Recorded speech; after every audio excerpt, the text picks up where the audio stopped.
mpira. Pacome Zouzoua anawatanguliza mbele wananchi. Hawa ni wananchi, hawa ni wagonga nyundo wa Jangwani. Young Africans wapo na furaha, wapo na vibe kama lote. Ni Pacome Zouzoua, ni yule once again. Ilikuwa linatengenezwa shambulizi, akajaribu kuupiga, lakini tazama kilichokuwa kinaonekana kwa upande wa Simba.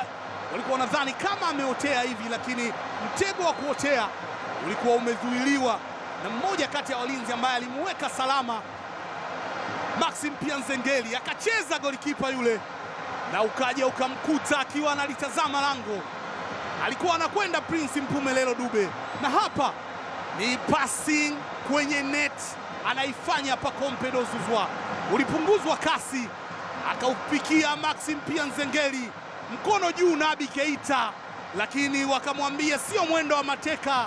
Profesa anaweka uonekano wake na anatuma salamu kwa wana Jangwani. Seleman Kaniki anashangilia kule upande wa pili, yuko chini Shomari Kapombe. Wakati huo kadi ya njano imetolewa mfukoni na anaoneshwa kama amedai. Kadi ya njano kwa Shomari Kapombe.